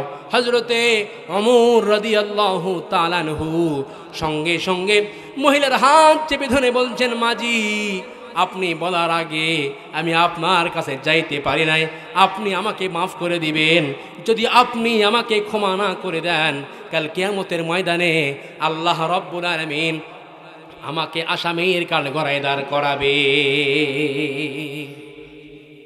তাহলে চিন্তা করে দেখেন প্রিয় ভাইরা, এই কোরআনের সংস্পর্শে একজন কাট্টা কাফির ছিল, ঈমান মানত না, ইসলাম মানত না। কোরআনের সহবতে থাকার পরে তার স্বর্ণের মানুষ দ্বারা রূপান্তরিত করে দিয়েছেন যিনি, তিনি কে? এই জন্য এখনো যদি আমরা চাই, আমরা একথা বলতে চাই, একথা আমরা বারবার বলি। এই 14-15 বছর আপনাদের কাছে আমার আবেদন, প্রিয় ভাইয়েরা আমার, আমাদের চাচা বুবু ভাই ভাবি সব দেখা শেষ। আগামীতে চাই আগামীর যেন দেশটা হয় কোরআনের বাংলাদেশ। কথা বলেন ঠিক কিনা? যদি কোরআনের দেশ, আপনাদের কাছে করজোড়ে অনুরোধ, অনেক কিছু আমরা দেখেছি, এরশাদ চাচা কেমন করে লাঙ্গল চালায়, কেমন করে চাষ করে, সব কিছু দেখা শেষ। ধান কেমন করে হয়েছে, কি হয়েছে, সব দেখা শেষ। একটা বার অন্তত এই কোরআনটা আপনারা চান, দেখেন এই কোরআনটা চান। কোরআন যদি কায়েম হয়ে যায়, কাউকে ড্যান্সক আর কাউকে বামসক দেখার কোনো অবকাশ থাকবে? এখন নেতার ছেলে খুন করলে, জিনা করলে, কোনো মেয়েকে ধর্ষণ করলে 7 খুন মাপ, আছে না নাই? আর একটা রিক্সা চালক, ভ্যান চালক, গরিব মানুষের সন্তান মসজিদের দান বাক্সে টাকা চুরি করলে, মসজিদের জুতা চুরি করলে 14 জায়গায় তার বিচার, আছে না নাই? কিন্তু নেতার ছেলের কোনো বিচার হয় ভাই? কলমের সিগনেচার, কলমের খোসা দিয়ে যারা এই দেশ যারা দেউলিয়াতে পরিণত করেছে এই বাংলার জমিনে, তাদের কোনো বিচার কিন্তু হয় না। কথা বলেন ঠিক কিনা? কিন্তু এই কোরআন যদি কায়েম হয়ে যায়, খোদার কসম করে বলছি, এই কোরআন যদি একটাবার কায়েম হয়ে যায়, আজ থেকে 1400 বছর পূর্বে শুধু মুসলমানে নয়, কে হিন্দু, কে ইহুদি, কে খ্রিস্টান, শুধু এই নয়, গর্তের পিপিলিকা পর্যন্ত, হাত্তা নামনাতু ফি হুজরিহা, গর্তের পিপিলিকার পর্যন্ত টের পেয়েছিল কোরআনের দেওয়া শান্তি আর সমৃদ্ধি, উন্নতি আর অগ্রগতি কাকে বলে। কথা বলেন ঠিক কিনা? এই জন্য প্রত্যেকটা মুহূর্তে আমরা চাইবো এই কোরআন যেন আমাদের, কোরআনকে আমাদের ধারণ করতে হবে, কোরআনকে লালন করতে হবে। হেদায়েত দেওয়ার মালিক কে? আল্লাহ। আমরা শুধু কোরআনটা ধারণ করব, মানুষকে দাওয়াত দিব, আহ্বান করব, মানুষকে ডাকবো। আজকের এই তাফসির মাহফিল হচ্ছে, এখানে আমরা 5 জন বন্ধু, 7 জন বন্ধু একই সঙ্গে বসে চা খাচ্ছি। চলেন ভাই আমরা তাফসির মাহফিল শুনে আসি। লাভটা কি? অসংখ্য লাভ। লাভটা কি? আপনি ডাকার কারণে জোহরের নামাজের আজান হয়ে গেল, এক ভাইকে আপনি ডাকছেন যে প্রিয় ভাই চলেন বন্ধু, আজকে জোহরের আজান হয়ে গিয়েছে, আমরা মসজিদে গিয়ে জামাতের সঙ্গে নামাজ আদায় করি। কেন ডাকবো আমরা? কারণ ডাকবো হচ্ছি এই জন্য, আমরা হলাম শ্রেষ্ঠ জাতি, ঠিক কিনা? আমাদের শ্রেষ্ঠ জাতি। আর যখনই আমরা নিজেদেরকে শ্রেষ্ঠ জাতি হিসেবে বিবেচনা করতে চাই, শ্রেষ্ঠ জাতি হিসেবে নিজেদেরকে বিবেচনা করব, শ্রেষ্ঠ জাতির খাতায় নিজেদের নাম লেখাইব, তাহলে শ্রেষ্ঠ জাতি হিসেবে আমাদের কাজ হবে প্রত্যেকটা মুহূর্তে মুহূর্তে মানুষকে ভালো কাজের আহ্বান। প্রিয় ভাইরা, তাহলে ডাকার ফায়দা কি? জোহরের আজান হয়েছে, একজনকে আপনি ডাকলেন, চলেন ভাই জামাতে নামাজ আদায় করে আসি। আপনি ডাকার কারণে সত্যি সত্যি সে ওযু করে সুন্দর করে মসজিদে জামাতের সঙ্গে নামাজ আদায় করে ফেলেছে। তাহলে সে যে নামাজ আদায় করলো, আপনি ডাকার কারণে তার আমলনামায় যে পরিমাণ সওয়াব আল্লাহ রাব্বুল আলামিন দান করেছেন, ডাকার কারণে সমপরিমাণ সওয়াব ওই ডাকনিওয়ালার আমলনামায় দান করা হবে। কন্যা সুবহানাল্লাহ। ওখানে গানের কনসার্ট হচ্ছে, খুব ধুমধারাক্কা গান চলছে, 3 জন 4 জন 5 জন বন্ধু মিলে চলো আজকে ওখানে অমুক গায়ক গায়িকা নায়ক নায়িকা আসছে, একটু ধুমধারাক্কা গান বাজনা দেখে আসি। ডাকলেন, ডাকার কারণে আপনার সঙ্গে একজন বন্ধু চলে গেল, সে ওই খারাপ কাজে লিপ্ত হয়ে গেল। লিপ্ত হওয়ার কারণে তার আমলনামায় যে পরিমাণ গুনাহ দেওয়া হবে, ডাকার কারণে সমপরিমাণ গুনাহ আপনার আমলনামায়ও দেওয়া হবে। বলেন নাউজুবিল্লাহ। তাহলে ভালো কাজের আহ্বান করা দরকার আছে না নাই? শুধু নিজে নামাজ পড়লেই হবে না, শুধু নিজে নিজে ভালো কাজ করলেই হবে না আমার ভাইরা। অনেক বাবা আছেন, বাবারা নিজে নামাজে আসেন, কলিজার টুকরা সন্তান, যুবতী মেয়ে, যুবক ছেলে সারাটা দিন স্মার্টফোন নিয়ে ফ্রি ফায়ার, পাবজি, বিভিন্ন ধরনের গেমস, তারা সারা গেমস খেলে, বিভিন্ন রকমের চ্যাটিং ফাটিংয়ের মধ্যে তারা লিপ্ত হয়ে যায় আমার ভাইরা। বাবা নিজে নামাজ পড়ে, সন্তানের কোনো খবর নাই, সন্তানের খবর রাখে না। বাবা নিজে নামাজে আসে, যুবতী মেয়ে বেপরদা অবস্থায় চলাচল করে, নিজের স্ত্রী সারাটা দিন সারা রাত স্টার জলসা আর জি বাংলালে পড়ে থাকে আমার ভাইরা। খোদার কসম করে বলছি রে বগুড়ার মুসলমান, আল্লাহ না করুন, আল্লাহ না করুন, কাল কিয়ামতের ময়দানে যদি আপনার সন্তান, আপনার বিবি সাহেবা কারো হাতে যদি জাহান্নামের হাত করা লেগে যায়, তাদের হিসাব না দেওয়া পর্যন্ত কখনোই আপনি জান্নাতে যেতে পারবেন না। এই জন্য মানুষকে ভালো কাজের আহ্বান করতে হবে, কারণ হেদায়েতের মালিক হলেন কে? আমি আপনি ডাকবো, এই কোরআনের মাধ্যমে আমি আপনি মানুষকে আহ্বান করব। আল্লাহ রাব্বুল আলামিন বলেন, ওয়ালাল্লাহি কসদুস সাবিলি ওয়া মিনহা জাইরুন ওয়ালাউ শাআ লাহাদাকুম আজমাইন। আল্লাহ রাব্বুল আলামিন বলেন, আমি আল্লাহ রাব্বুল আলামিনের উপর একান্ত দায়িত্ব, আমি আল্লাহর উপর একান্ত দায়িত্ব সোজা রাস্তা বাতলিয়ে দেওয়া। যেখানে রয়েছে অসংখ্য বাঁকা পথ, অসংখ্য বাঁকা রাস্তার মধ্য থেকে সোজা রাস্তা দেখিয়ে দেওয়ার দায়িত্ব যিনি গ্রহণ করেছেন, আমার ভাইরা চিৎকার মেরে বলতে হবে তিনি কে? যেটা কোরআনে কারিমের অন্য জায়গায় আল্লাহ রাব্বুল আলামিন এভাবে বলছেন, ইন্না আলাইনা লাল হুদা, নিশ্চয় আমি আল্লাহ রাব্বুল আলামিন তোমাদেরকে হেদায়েত প্রদর্শন করব। কন্যা সুবহানাল্লাহ। তাহলে বোঝা গেল আমার ভাইয়েরা, হেদায়েতের মালিক কেবলমাত্র শুধুমাত্র আল্লাহ। শুধু আমি আপনি এই কিতাবের সাহায্যে একজন মানুষকে রাস্তাটা দেখাবো, কথা বলেন ঠিক কিনা? রাস্তা দেখাবো আমার ভাইয়েরা। হেদায়েতের মালিক হলেন কেবলমাত্র শুধুমাত্র আল্লাহ। আর এই হেদায়েতের চাবিকাঠি আল্লাহ রাব্বুল আলামিন কোনো মানুষকে কিন্তু দান করে নাই, কোন নবীদেরকে পর্যন্ত আল্লাহ পাক দান করে নাই, কথা বলেন ঠিক কিনা? আল্লাহ রাব্বুল আলামিন যদি হেদায়েতের চাবিকাঠি কোন নবীর হাতে দিতেন, তাহলে হযরত ইব্রাহিম আলাইহিস সালাতু ওয়াস সালাম, তার পিতা মূর্তি পূজা ছিল, তার পিতার নাম ছিল আজর, মূর্তি পূজা করত, অগ্নি পূজক ছিল আমার ভাইরা, মানুষকে মূর্তি পূজার দিকে আহ্বান করত, উদ্বুদ্ধ করত। আল্লাহ পাক সঙ্গে সঙ্গে হযরত ইব্রাহিম আলাইহিস সালাতু ওয়াস সালামকে বললেন, ইব্রাহিম তুমি তাড়াতাড়ি গিয়ে দাওয়াত দাও। আল্লাহ পাকের কথা অনুযায়ী হযরত ইব্রাহিম আলাইহিস সালাতু ওয়াস সালাম তার বাবার কাছে গিয়ে দাওয়াত দিলেন। হযরত ইব্রাহিম আলাইহিস সালাতু ওয়াস সালাম বলছেন, ইয়া আবাতি ইন্নী ক্বাদ জাআনি মিনাল ইলমি মা লাম ইয়াতিকা ফাত্তাবি'নি আহাদিকা সিরাতান সাবিয়া। হযরত ইব্রাহিম আলাইহিস সালাতু ওয়াস সালাম বলছেন, আমার ভাইরা ও আমার শ্রদ্ধেয় আব্বাজান, আমার কাছে এমন এলেম এসেছে, এমন জ্ঞান আছে, কদ জাআনি মিনাল ইলম, আমার কাছে এমন এলেম এসেছে, এমন জ্ঞান আছে যা আপনার কাছে নাই, আপনার কাছে নাই। সুতরাং ফাত্তাবি'নি, আপনি আমার ইতাআত করেন, আপনি আমার অনুসরণ করেন, আহাদিকা সিরাতান সাবিয়া, আমি আপনাকে সরল সোজা পথ দেখিয়ে দিচ্ছি। কন্যা সুবহানাল্লাহ। আমার ভাইরা বারংবার দাওয়াত দিয়েছেন, তারপরও কিন্তু কোনো কাজও কিন্তু হয় নাই, কথা বলেন ঠিক কিনা?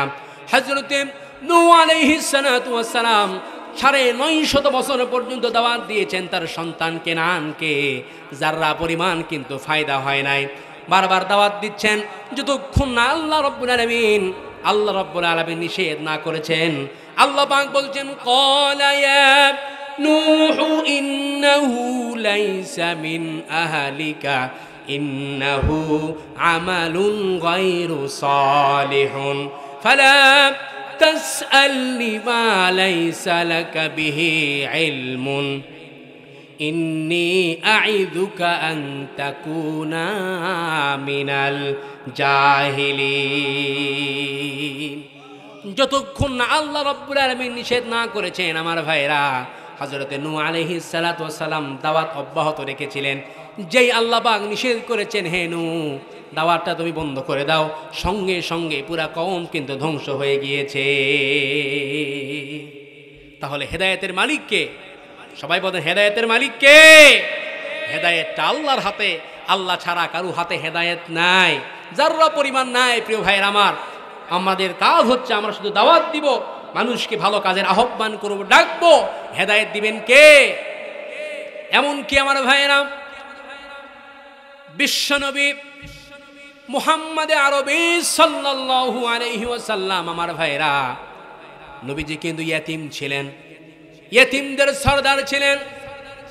বিশ্বনবী মুহাম্মদ আরবি সাল্লাল্লাহু আলাইহি ওয়াসাল্লাম জন্মের পূর্বেই বাবাকে হারিয়েছেন। আমার ভাইরা মায়ের পেটে যখন তিনি ছিলেন, তিনি পৃথিবীর ইয়েতিমদের সরদার ছিলেন। আমার ভাইরা পৃথিবীর কোন ইয়েতিম যেন বলতে না পারে, নবীজি আমার ব্যাপারে কি বলবেন, আমি তো ইয়েতিম মানুষ, তিনি আমার দুঃখ ব্যথা বেদনা তিনি কেমনে বুঝবেন, কিভাবে বুঝবেন? এই জন্য আল্লাহ পাক নবীজিকে এমন ইয়েতিম করে বানালেন, পৃথিবীর সমস্ত মানুষের ইয়েতিমদের সরদার করে বানালেন। কথা বলেন ঠিক কিনা? আমার ভাইয়েরা যখন তিনি মায়ের পেটে ছিলেন ৬ মাস সময়ে বাপের তিনি ইয়েতিম হয়ে গিয়েছেন। যখন মায়ের প্রসব বেদনা শুরু হতো, হযরত আমিনা রাদিয়াল্লাহু তাআলা আনহা একা একই ঘরের মধ্যে বসে তিনি চিন্তা করতেন এই সন্তান দুনিয়ায় আসার পরে সব থেকে বেশি যিনি খুশি হবেন তিনি তো আর দুনিয়াতে বেঁচে নাই। আল্লাহ পাক তার হাবিবকে দুনিয়ায় আনলেন, জন্মের পূর্বেই বাবাকে হারাইলেন। হযরতে আব্দুল মুত্তালিব, দাদা আব্দুল মুত্তালিব নবীজিকে তাবুর সামনে দাঁড়ায়া, ঘরের সামনে দাঁড়ায়া তায়েফ থেকে আগত লোকদেরকে বলছেন, এই ঘরের মধ্যে এমন একজন বাচ্চা আছে, এতিম বাচ্চা, টাকা পয়সা অর্থ করি বেশি দেওয়া যাবে না, যদি তোমাদের মায়া হয় দয়া হয় তাহলে তোমরা নিয়ে যেতে পারো। এতিম দেখে গরিব দেখে শুনে কেউ নিয়ে যেতে চায় না আমার ভাইয়েরা। সব শেষে এলেন ভাগ্যবতী মহিলা, ভাগ্যবতী মেয়ে হযরতে হালিমাতুস সাদিয়া রাদিয়াল্লাহু তাআলা আনহা। তিনি যখনই আসলেন রসুলের দাদা আব্দুল মুত্তালিব কয়, এই ঘরের ভিতরে একটা বাচ্চা আছে, এতিম বাচ্চা, যদি দেখে ভালো হয় ভালো লাগে তাহলে নিয়ে যেতে পারো। হযরতে হালিমাতুস সাদিয়া রাদিয়াল্লাহু তাআলা আনহা আমার ভাইরা সব শেষে এলেন, তিনি কোনো বাচ্চা কোনো কিছু পায় নাই। স্বামীর সঙ্গে পরামর্শ করলেন, আমার ভাইরা দেখতে যদি অন্তত ভালো হয়, মনে যদি ভালো লাগে তাহলে নিয়ে যাব, একেবারে খালি হাতে ফেরার চেয়ে তো ভালো, কথা বলেন ঠিক কিনা? হযরতে হালিমাতুস সাদিয়া রাদিয়াল্লাহু তাআলা আনহা যেই না তাঁবুর মধ্যে প্রবেশ করেছেন, মা আমিনার কোল থেকে শিশু মুহাম্মদ সাল্লাল্লাহু আলাইহি ওয়াসাল্লামকে যখন কোলে নিয়েছেন, হালিমা বলেন, যেই না আমি যখনই মুহাম্মদের চেহারার দিকে আমি নজর করলাম, আমার ভাইরা হালিমা কয়, আমার মন বলে, আমার মনে হলো যেন পূর্ণিমার চাঁদ আমার কোলে ধরা দিয়েছে। আমার ভাইরা সেই নবীজি বাবাকে হারালেন, মাকে হারালেন, দাদাকে তিনি যখন হারায়া ফেললেন, হযরতে চাচা আবু তালিব অত্যন্ত মহব্বত করতেন, ভালোবাসতেন নবীজিকে। কোন কাফের বেঈমানদের কোন আসর বিশ্ব নবী মুহাম্মদ আরবি সাল্লাল্লাহু আলাইহি ওয়াসাল্লামের উপরে যারা পরিমাণ পড়তে দেয় নাই। যেখানে আবু তালেব যায় সেখানে শিশু নবী ভাতিজা মুহাম্মদকে নিয়ে যায়, প্রত্যেকটা জায়গায় আবু তালেব নিয়ে যায়। আমার ভাইরা সেই আবু তালেব যখন মুমূর্ষ অবস্থায়, মৃত্যু শয্যায় শায়িত আবু তালেব যখন মুমূর্ষ অবস্থায়, আল্লাহর হাবিব সাল্লাল্লাহু আলাইহি ওয়াসাল্লাম বারবার বলছেন, চাচাজি ছোট্ট কালে বাবার স্নেহ মায়া মমতা পাই নাই, মায়ের ভালোবাসা পাই নাই, দাদার খুনসুটি পাই নাই, চাচাজি অনেক যত্ন করে আপনি আমাকে লালন পালন করেছেন, আপনি জাহান্নামের আগুনে জ্বলবেন আর আমি জান্নাতে যাব, তা তো আমি সহ্য করতে পারবো না। অন্তত মৃত্যুর পূর্ব মুহূর্তে আপনি একটাবার অন্তত আমার এই কালিমাটা গ্রহণ করেন। এই কালিমাটা আপনি একটাবার পড়েন, লা ইলাহা ইল্লাল্লাহু মুহাম্মাদুর রাসূলুল্লাহ। একটাবার চাচাজি, একটাবার এই কালিমাটি আপনি গ্রহণ করেন। নাফরমান আবু তালিব কই, না ভাতিজা না, আমি গ্রহণ করব না, তোমার এই কালিমাটা আমি পড়ব না। যদি তোমার এই কালিমাটা আমি পড়ি তাহলে মানুষ আমাকে দেখে নাক ছিটকাবে, লোকে আমাকে বলবে সম্ভ্রান্ত বংশের নেতৃত্ব প্রদানকারী আবু তালেব মৃত্যুর পূর্বে ভাতিজাকে নাকটা দিয়ে গেছে, সুতরাং তোমার কালিমাটা কোনো ক্রমে আমি পড়ব না। সাইটা আবু জাহেল, উতবা, সাইবা তারা আবু তালেব কয়, কিরে আবু তালেব, মারা যাবা, তুমি হচ্ছ কুরাইশ বংশের নেতৃত্ব প্রদানকারী আবু তালেব, তোমার নাকটাকে তোমার ভাতিজাকে দিয়ে যাবা। আবু তালেবকে বারবার আল্লাহর হাবিব সাল্লাল্লাহু আলাইহি ওয়াসাল্লাম কয়, চাচাজি আপনি যদি প্রকাশ্যে না পড়েন, অন্তত আমার কানের কাছে অন্তত একটা বার আপনি জানাইয়া দেন। নাফরমান আবু তালেব কয়, না তাও আমি পড়ব না। আল্লাহর হাবিব কয়, চাচাজি অন্তত আমি পড়ছি, আপনি আমার সঙ্গে ঠোঁটটা নারায় ইশারা করেন। নাফরমান আবু তালেব কয়, না তাও আমি করব না। আমার ভাইয়েরা এক পর্যায়ে আল্লাহর হাবিব কয়, আল্লাহর হাবিব সাল্লাল্লাহু আলাইহি ওয়াসাল্লাম বলেন, চাচাজি আপনাকে মুহাম্মাদুর রাসূলুল্লাহ বলার দরকার নাই, শুধুমাত্র আপনি লা ইলাহা ইল্লাল্লাহ বলেন, মুহাম্মদ বলারও কোনো দরকার নাই চাচাজি। তবুও কাল কিয়ামতের ময়দানে আল্লাহর সঙ্গে ঝগড়া করে হলেও আমি আপনাকে জান্নাতে নিব। নাফরমান আবু তালেব কয়, না তাও আমি করব না। আল্লাহ পাক যখন এই দৃশ্য যখন অবলোকন করলেন, আল্লাহর হাবিব বারংবার তশকিল করছেন আপন চাচাকে কালিমা পড়ানোর জন্য। আমার ভাইরা কেন চেষ্টা করছেন? কারণ হাদিসের মধ্যে এসেছে, মান আখিরু কালামুহু লা ইলাহা ইল্লাল্লাহ দাখালাল জান্নাহ। যদি কোনো মুমূর্ষু ব্যক্তি শেষ কালমা, শেষ বাক্য যদি এটা হয়ে যায় লা ইলাহা ইল্লাল্লাহ, ওই ব্যক্তি মৃত্যুবরণ করতে দেরি আসমানের মালিক আল্লাহ রাব্বুল আলামিন তাকে জান্নাতে দিতে দেরি করবে না। আল্লাহ পাক যখন দেখলেন যে বিশ্বনবী আমার প্যারা হাবিব বারবার তশকিল করছেন, চেষ্টা করছেন আমার ভাইরা আপন চাচাকে কালিমাটা গ্রহণ করার জন্য, সঙ্গে সঙ্গে আল্লাহ রাব্বুল আলামিন হযরত জিবরিল আমিনের মাধ্যমে ওহী আকারে আয়াতে কারিমা নাজিল করে আল্লাহ রাব্বুল আলামিন বলেন, ইন্নাকা লা তাহদি মান আহাবাবতা ওয়ালাকিন্নাল্লাহা ইয়াহদি মান ইয়াশাউ ইলা সিরাতিম মুস্তাকিম। আল্লাহ পাক বলছেন, নবী হে, আপনি যাকে ইচ্ছা যাকে মহাব্বত করবেন, যাকে ইচ্ছা করবেন, যাকে ভালোবাসবেন, তাকে আপনি হেদায়েতের অমিও সুধা পান করাইতে পারবেন না। কন্যা সুবহানাল্লাহ। বরং আমি আল্লাহ রাব্বুল আলামিন যাকে ইচ্ছা করব, যাকে মহাব্বত করব, তাকে হেদায়েতের অমিও সুধা পান করায়া সরাসরি জান্নাতে নেব। তাহলে হেদায়েতের মালিক কে? আমার আপনার কাজ হচ্ছে এই হুদা, এই হুদা দিয়ে রাস্তাটা দেখানোর জন্য প্রিয় ভাইরা, এই হুদার মাধ্যমে রাস্তাটা শুধু দেখাবো। আল্লাহ পাক আমাদের এই রাস্তার মাধ্যমে আল্লাহ রাব্বুল আলামিন হেদায়েত দান করবেন। কন্যা সুবহানাল্লাহ। কিন্তু কোনো ক্রমে আমাদের নিরাশ হওয়া যাবে। আমরা হাজার রকমের আমাদের দ্বারা গুনাহ হয়েছে, কোরআনকে আমরা মানতে পারি নাই, কোরআন আমরা পড়া শিখি নাই, কোরআন বুঝি নাই। আজকের এই মাহফিলে বসার পূর্ব মুহূর্তে পর্যন্ত আমরা গুনাহ করেছি, ভুলভাল করেছি, অনেক রকমের অনেক কিছু করেছি, যে জীবনের শেষ মুহূর্তে এসেও কোরআনটা ঠিকঠাক মতো পড়তে পারি নাই। তারপরেও আল্লাহর রহমত থেকে যাররা পরিমাণ নিরাশ হওয়া যাবে। আল্লাহ রাব্বুল আলামিন বলেন, কুল ইয়া ইবাদিয়াল্লাযীনা আসরাফু আলা আনফুসিহিম লা তাকনাতু মির রাহমাতিল্লাহি ইন্নাল্লাহা ইয়াগফিরুয যুনুবা জামিআ ইন্নাহু হুয়াল গফুরুর রহিম। আল্লাহ পাক বলেছে, বান্দা গুনাহ করেছ, গুনাহ করতে করতে কোরআনটা মানো নাই, কোরআনটা বাদ দিয়ে জীবন পরিচালনা করেছ, হাজারটা গুনাহ করতে করতে সুন্দর জীবনটাকে নষ্ট করে ফেলেছ। তবু আমি আল্লাহ পাকের রহমত থেকে তোমরা নিরাশ হইও না, আমার রহমত থেকে ছিটকে পড়ে যায় না বান্দা, আমার রহমতের আশা করো। তাহলে চিন্তা করে দেখেন আমার ভাইয়েরা, আল্লাহ পাকের রহমতের আশা করতে হবে, নিরাশ হওয়া যাবে না। জীবনে অনেক ভুল করেছি, অন্যায় করেছি। এই শীতকালীন সময়ে ঠান্ডা পানি দিয়ে অজু বানায়া, তাহাজ্জুদের নামাজের সময়ে ঠান্ডা পানি দিয়ে অজু বানায়া 2 রাকাত নামাজ আদায় করে যদি চোখ বন্ধ করে যদি মধুর সুরে ডাকতে থাকেন, ইয়া আল্লাহ, ইয়া রহমান, ইয়া রাহিম, ইয়া হাইয়ু ইয়া কাইয়ুম।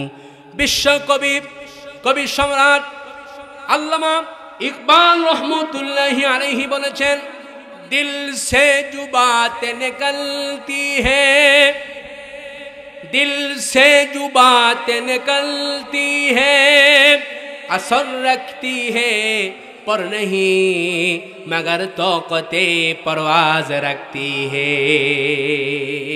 আল্লাহু আকবার বলে। কবি বলে, দিল থেকে যে কথা উচ্চারিত হয়, মুখের কথা আর মনের কথা ভিন্ন রকম। মন থেকে যে কথা জিহ্বা দিয়ে উচ্চারিত হয়, এই কথার প্রভাব বিস্তার করে, ডানা না থাকলেও উড়তে সক্ষম হয়। কন্যা সুবহানাল্লাহ। তার মানে হলো, বান্দা যখন হতাশাগ্রস্ত হয়ে মনের গহীন কন্দর থেকে, অন্তরের অন্তরস্থল থেকে মহাব্বত নিয়ে, ভালোবাসা নিয়ে আমার ভাইরা একটা বার যদি আল্লাহকে আল্লাহ বলে ডাক দেয়, আল্লাহ রাব্বুল আলামিন সঙ্গে সঙ্গে 70 বার সারা দিয়ে জিজ্ঞাসা করে বলে, বান্দা কি চাও বান্দা আমি হাজির। বান্দা যখন ডাকে আমার ভাইয়েরা, আল্লাহ পাক শুনিয়ে দিচ্ছেন। আল্লাহ পাক বলেন ওয়া নাহনু আকরাবু ইলাইহি মিন হাবলিল ওয়ারিদ। আল্লাহ পাক ডাক দিয়ে বলেন বান্দা, তোমার যে সাহারা রগ আছে, তোমার যে রগের উপরে তোমার মাথাটা বসানো আছে, তোমার সাহারা রগের থেকেও আমি আল্লাহ পাক তোমার আরো বেশি নিকটে। তাহলে আমার আল্লাহর চেয়ে এত নিকটে, এত ভালোবাসা, এত দয়া আর কেউ করতে পারবে ভাই? সবাই বলেন পারবে? আল্লাহ পাকের রহমত থেকে কখনোই কোনো ক্রমে নিরাশ হওয়া যাবে? আল্লাহ পাক ভালোবাসাকে তৈরি করেছেন, রহমতকে তৈরি করেছেন বান্দাদেরকে হতাশা করার জন্য নয়, বান্দারা আল্লাহ রহমত থেকে ছিটকে পড়ে যাবে এই জন্য নয়। প্রিয় ভাইরা, দুনিয়ার সমস্ত দরজা আমার আপনার জন্য বন্ধ হয়ে গেলেও আল্লাহ পাকের দরজা প্রত্যেকটা মুহূর্তে আমার আপনার জন্য খোলা। কন্যা সুবহানাল্লাহ। আমার ভাইয়েরা, আমার আল্লাহর চেয়ে এত কাছাকাছি কেউ নাই। আমার আল্লাহর চেয়ে এত ভালোবাসা আমাকে কেউ বাসতে পারে না। আল্লাহ পাক ভালোবাসাকে তৈরি করে 100 ভাগ করেছেন। আমার ভাইরা, একটা ভাগ ভালোবাসা আল্লাহ পাক পৃথিবীর সবার মাঝে ঢেলে দিলেন, আর 99টা ভালোবাসা আল্লাহ রাব্বুল আলামিন নিজের মধ্যে রেখে দিয়েছেন। কন্যা সুবহানাল্লাহ। ওই 1 ভাগ ভালোবাসার মধ্য থেকে, ওই 1 ভাগ রহমতের মধ্য থেকে আমার ভাইরা, মুরগি যতটুকুন ভাগে পেল, আমার ভাইরা মুরগি যতটুকুন ভাগে পেয়েছে, সেই রহমতের ছিটে ফোঁটা পাওয়ার কারণে মুরগি নিজের জীবনকে বাজি রেখে নিজের বাচ্চাকে বাঁচাবার জন্য শিয়ালের পিছনে দৌড়ায়। আমার মা যতটুকুন ভাগে পেল, আমার ভাইরা, আমার মা কিন্তু আমার জন্য তার জীবনটা কিন্তু বের হয়ে যায়। কথা বলেন ঠিক কিনা? আমার জন্য, আমার সন্তানের জন্য, আমার বইয়ের জন্য আমার জীবনটা বের হয়ে যায়। মোহাব্বতের 1 টুকরা ছিটে ফোঁটা আমরা পেয়েছি। তাতে যদি ভালোবাসার তীব্রতা এত গভীর হয়, ভালোবাসার যদি গভীরতা এত বিশাল হয়, তাহলে মোহাব্বতের যে 99টা ভাগ আল্লাহ রাব্বুল আলামিনের কাছে বান্দার প্রতি সে আল্লাহর কত দয়া। আমার ভাইয়েরা, আল্লাহ পাক বলে বান্দা, আমার যুবক ভাইদেরকে বলি, যুবকেরা, যখন তোমরা গুনাহের কাজে যাও, গুনাহ করো, তোমরা মনে করো কেউ তোমাদেরকে ডাকে না, কেউ তোমাদেরকে ডাক দেয় না, কেউ তোমাদের জন্য কাঁদে না। আমার যুবক ভাইয়েরা, তোমরা জানো না, তোমরা যখন গানের কনসার্টে যাও, যখন মদের আড্ডাখানায় যাও, জুয়ার আসরে তোমরা যখন যাও, তোমরা মনে করো কেউ তোমাদেরকে ডাকে না। না না, তোমার মা তোমার জন্য কাঁদে। তোমার মা নিজে না খেয়ে তোমাকে খাওয়াইছে, নিজে না পয়রা তোমাকে পড়াইছে। আমার ভাইয়েরা, যুবকেরা, তোমার বাবা তোমার জন্য নিজের সর্বত্র বিলীন করে দিয়েছে, হাড় ভাঙ্গা পরিশ্রম করেছে। আমার ভাইরা, জীবনের শেষ মুহূর্ত পর্যন্ত বাবা সন্তানের ভবিষ্যতের লক্ষ্যে কিন্তু কাজ করেছে। কথা বলেন ঠিক কিনা? তারপরে বাবা যখন নিজের সন্তানের লাশকে কোলে নেয়, নিজের সন্তানের লাশ কাঁধে নিয়ে বাবা কিন্তু কবরের মধ্যে রাখে, তারপরে বাবা কিন্তু উঠে আসতে পারে, এই অনুমতি কিন্তু বাবাকে দেওয়া হয়েছে। কথা বলেন ঠিক কিনা? কিন্তু মা কিন্তু নিজের কলিজার টুকরা সন্তানের লাশ কোলে করে নিয়ে কবরের মধ্যে রেখে কিন্তু আর উঠে আসতে পারবে না। কথা বলেন ঠিক কিনা? মা সঙ্গে সঙ্গে নিজের নারী শিরা ধন কলিজার টুকরা সন্তানের সঙ্গে কবরের মধ্যে কিন্তু শুয়ে পড়বে। আমার ভাইয়েরা, আল্লাহ রাব্বুল আলামিন বলে, বান্দা, তোমার মা 10 মাস 10 দিন তোমাকে গর্ভে ধারণ করেছে। তোমার মা তোমাকে একটা হাত দেয় নাই, তোমার মা তোমাকে একটা পা দেয় নাই, তোমার মা তোমাকে একটা অঙ্গ প্রত্যঙ্গ চক্ষু কোনো কিছু দেয় নাই।